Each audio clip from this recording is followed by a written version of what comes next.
Hello YouTube, and today I have a Hearthstone video for you all. Recently I played in a Lost in Transition league, so LiT, the league I'm in, a LiT tournament, and I recorded the footage. Keep in mind all games were played in the same time span, and the next rounds are live commentaries, but this one isn't because my mic glitched. So getting right in here, of course this is a best of 5, and you'll see me on the screen talking, but just disregard that because of course my mic glitched. First off, I started with a Hunter, I believe, because the guy ran Mage, Shaman, and I think Warrior. Yes, Warrior. So this guy, Lamau, is running that. So I'm thinking here, hey, my deck is teched, my Hunter deck's kind of teched for Tempo Mage, and it's gonna be the best lineup against a Warrior or a Shaman. So that's what I went with. I kept the Doomsayer here because I knew how Freeze Mage acts, how it reacts, how it pushes that fast damage if you let it get ahead of you. And I really didn't want to rely on getting a good hand just to be able to do that. So that's what I was thinking about.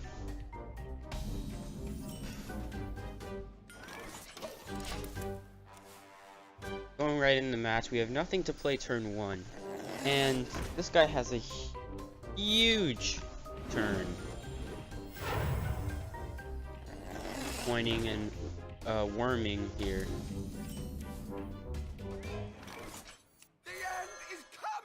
And at this point I'm like, yep, nope, Doomsayer's the way to go. There's little ways he could Frostbolt, but that really would help me in the long run.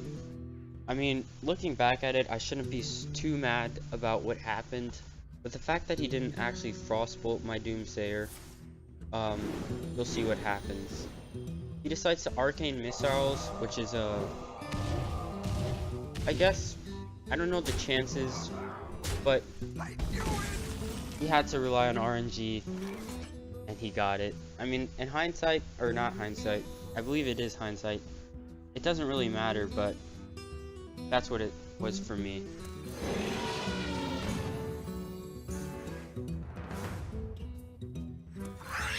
Alright, so I'm playing King Elik, and I'm trying to gain the board back here, and honestly the draw didn't matter. I mean, if I had like an infested wolf or something, that'd be the best, but the draw really doesn't matter.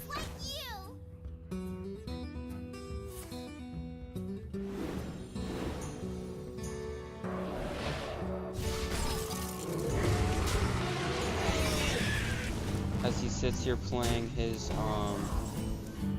Frostbolt, and I don't even hit any minions. Let's make magic. At this point I'm just trying to catch up here.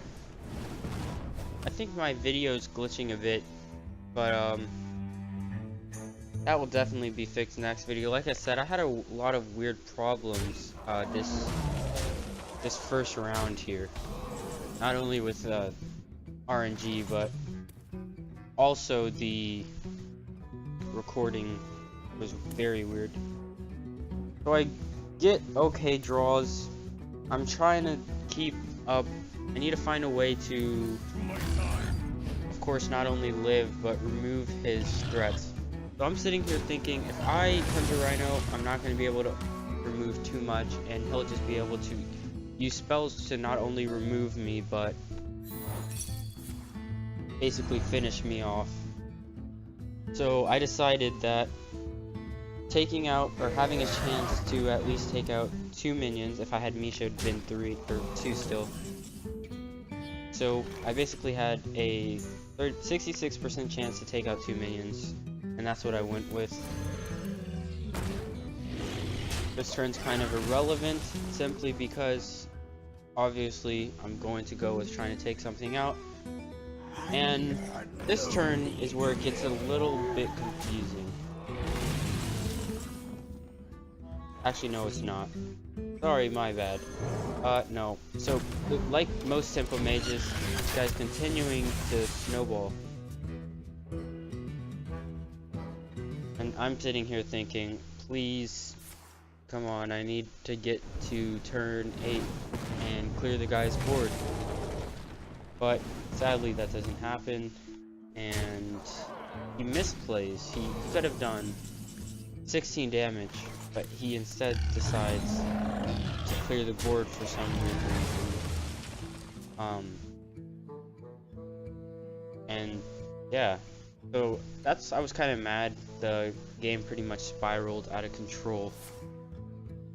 Also, might have been a few top decks there that I was very concerned about, especially the top deck Flame Strike for the win there that really this guy shouldn't have had. Well fought. I concede.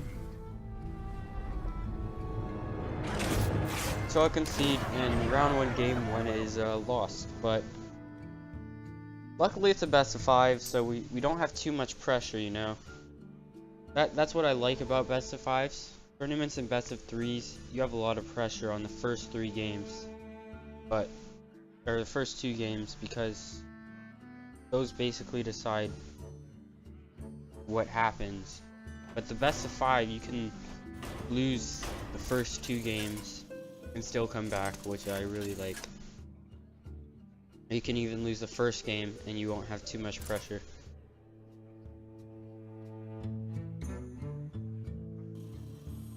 So I decided to play Dragon Warrior because this guy only has Shaman left and I believe Warrior. If it's not Warrior, then I got cheesed, but I'm pretty sure it's Warrior he has left. And it's in this meta one of 2 things. I didn't really expect his lineup because he ran Tempo Mage. I didn't expect him to run something like Control Shaman, because that wouldn't fit in his lineup. So I'm sitting here thinking, is this guy Aggro Shaman or Midrange Shaman? And that's what I'm sitting here waiting for him. Ultimately, I end up keeping my hand because 1, I have the coin, so I can deal with pretty much Tunnel Shrug turn 1, turn 2. If you play something like a Totem Golem, I can always slam and trade, or even Ravaging Gold the following turn.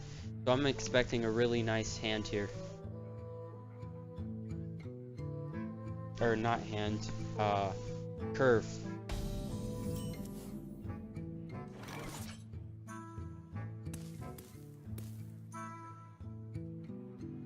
I cannot do that.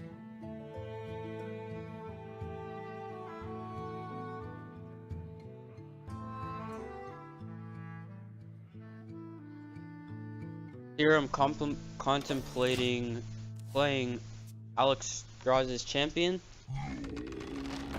and ultimately I think it wouldn't have been too bad. I was too concerned about whether he had a rock biter weapon or For the life binder, for the dragon queen, the lightning bolt, which was I was really concerned, but ultimately I just ended up playing it anyways. And it would have probably been better to have that slam following that turn, because then I proceed to play a bunch of catch-up. Game of catch-up's no fun.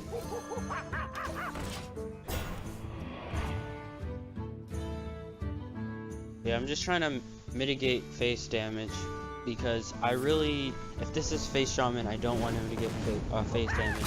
And if it's mid-range shaman, luckily I have good enough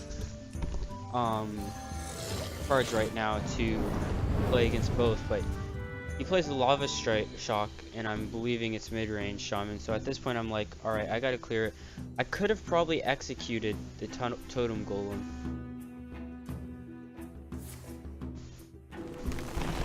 Well, this is looking at me right now. I'm wondering what I would do in the future, because I really don't actually remember this game that much.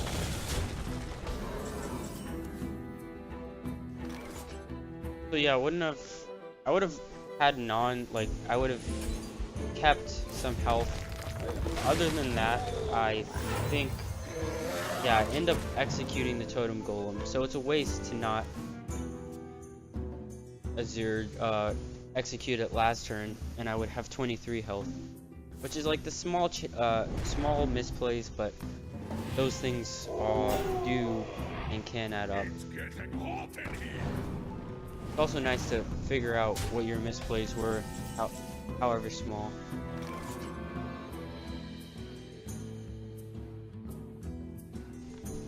So here I'm thinking, not particularly playing around Bloodlust, but how am I going to clear this guy's board without totally losing mine, the one I have? And honestly, looking back, yeah, I think the play I made, because I do remember this play, which is Brawl, was the best play, because I could have Ravaging Gold, and it would have killed my Wizard Drake, and I would have just had a bunch of 2/2s, which is 6 damage. And I really did not want to take 6 damage.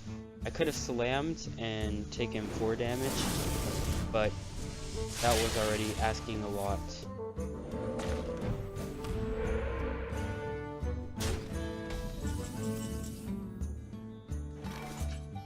The lightning bolt there, this guy actually made a lot of misplays. Not only the missing lethal last game, but it was kind of frustrating to see that he was getting just the cards and the draws he wanted, because I was like, this guy's misplaying so hard. The right play would have been to totem and then lightning bolt, but I'm sitting here and thinking, how am I going to clear the board? I end up clearing it by, of course, slamming Ravaging Goal, and then I'm thinking I already have Dragon, so why not place down my Fairy Dragon? And I also have to start pushing for lethal.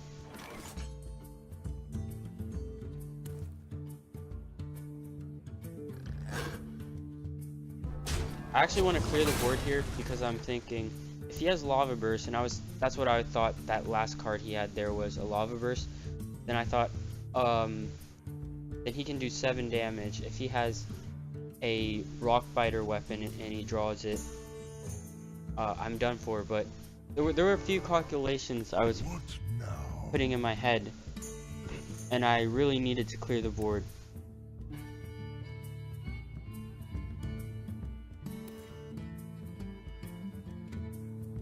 Four plus 2 was 6, 11. That's what I was thinking. I was thinking, if I take out all his board, then he'll only have 9 damage and I'll have 11. But what ends up happening is I just think, alright, next turn I actually have to push for lethal. So instead I decide we're just going to leave up some stuff.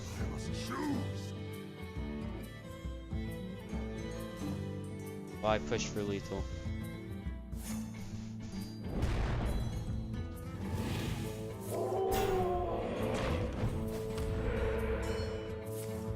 When I'm looking down, I'm marking the cards in their hands. So, for example, that last card would be like, however long he held it, it would be like a 1 or whatever. And then the cards he draws on 2, I marked so I knew like how long he was holding the card, because it really gives a lot of information. And at this point I'm convinced, like, yeah, he has nothing in his hand, he has no hex, he can't deal with this turn, and he doesn't have lethal, then of course I win. And I was already at a point where trading was just trying to prolong my death, so I was going for the lethal. Ultimately it works, he only gets 7 damage off, which is not enough, of course.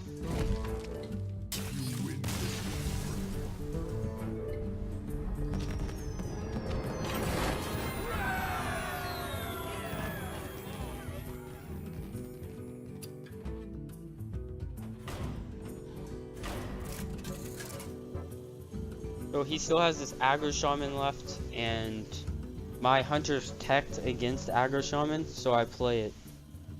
My Midrange Hunter. I did bring a lot of mid-range, like mid-rangey decks in the first 5 rounds, or not 5 rounds, in the first best of 5 rounds. So I'm sitting here thinking, So that's why I teched a few cards against aggro for Midrange Hunter, because honestly the Dragon Warrior is fine against any aggro other than Aggro Shaman, but I needed a way. My Midrange Shaman was kind of a gamble. I needed a clean way to deal with Aggro Shaman, and that's why I have Doomsayer in my Hunter deck. The reason I have Brawl, I've always had Brawl in my Dragon Warrior, so if you guys watch my previous videos about Dragon Warrior, and when I hit Legend with Dragon Warrior, I ran a Brawl. So I didn't really have to change or tweak anything in my Dragon Warrior.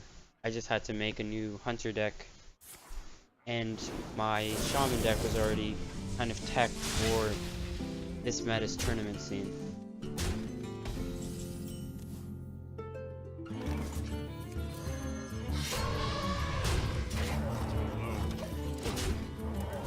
I actually like this hand. I liked the position I had right now, although I'd taken already 8 damage on turn 2, by turn 3 actually.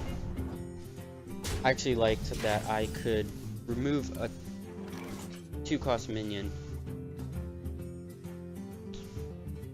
And my enemy Flame Juggler rolls were really good the whole tournament, or for me at least. I actually got lucky in that sense there.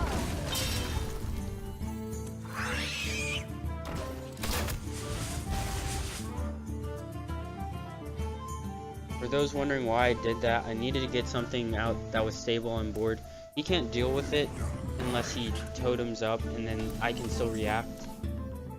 And so I decided I just have to get something out, because whatever he places next turn is I need to deal with. And luckily I draw a King's Elix, so not only can I deadly shot, but I can do it with a minion on the board. There's a Doomsayer that he sees. I don't think it matters though, he's probably not going to play around it. That's not what I'm thinking, but I believe that's what happens.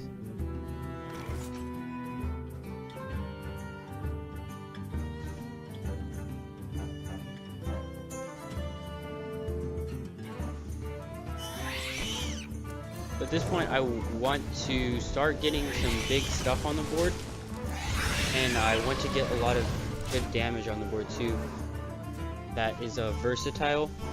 So instead of playing the high main and just trading regularly, and because I have no heal, I needed to start pushing for damage and lethal, and I have no heal. I have no not the only taunts I have really are Houndmaster, so I'm sitting here thinking I do need to push for damage and board control, and the only way to do that is by putting out more minions than just straight 1 damage loss, which is pretty okay. Luckily I have my Acidic Swamp Ooze. I've been holding that the whole game, and this guy has done already a lot of damage. He could have lethal this turn if he gets very lucky. Rock Biter, Lava Burst, I believe, and Lightning Bolt. I was thinking a lot of ways, so I definitely foresaw that I need to push for lethal. So he has a Lava Burst. I get kind of scared because I'm like, why wouldn't he concede then? He has a Rock Biter weapon, and at this point I'm like, no, there's no way, and I win. So that was a pretty easy game.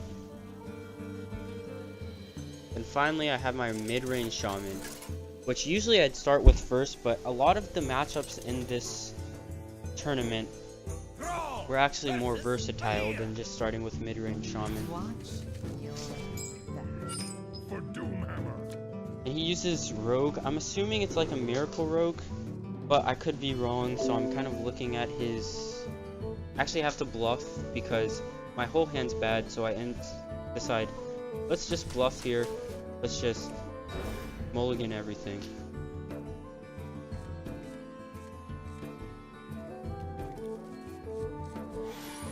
And And at that point I kind of noticed my mic's not working. So I'm just like pretty kind of sad because I'm gonna have to commentate this over, and it's not gonna be live, which is what I'm doing right now. But the next game I fixed my mic, so that'll be pretty live in the rounds after that. I start off with a tunnel trog simply because, of course, curve, and we have a nice overload. We could turn 2 overload, we could coin into a Toscar Totemic and then play Flame Reader Faceless, but instead what ends up happening is he has backstab, so I play my tunnel trog hoping he doesn't have Eviscerate, knowing that I'm probably going to have to coin Toscar Totemic, and he doesn't have Eviscerate, and he heals himself for 1, so that's when I'm thinking, why would you heal yourself for 1 really, unless you're trying to gain board? So that's why I'm thinking he's a Miracle Rogue, because other than, of course, their crazy spells, I didn't think that there'd actually be a lot of ways for a Miracle Rogue to take over the board. I think it ends up being Inzoth, or yeah, Inzoth Rogue, which I still don't really understand the difference, but I believe this is like the only rogue I saw in the whole entire tournament, so that's really something. I was thinking about using the Trog when I use the Flame Reader Faceless instead of, so that's why I didn't use the Flame Reader Faceless. Looking back at that, I believe the right play was still the Flame Reader Faceless, because next turn I could have Feral Spirited with whatever he had to use for removal. This guy's a toast. But he ends up using like all his removal here, and I'm actually pretty glad that I don't use the Flame Reed Faceless. And I save it, because now I can Doom Hammer. I have a lot of options I can do.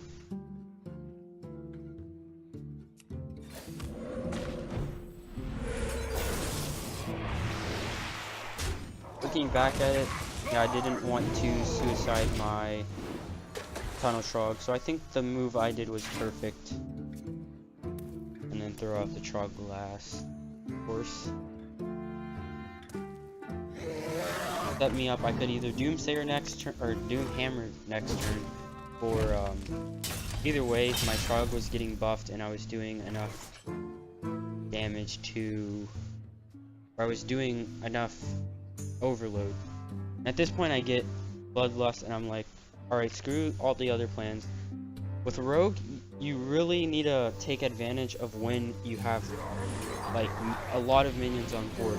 Especially when you are not planning on clearing the 4-4, which was, I was not planning on clearing the 4-4, because why would I take 8 damage? So I was just thinking, alright, I can even push for lethal right now.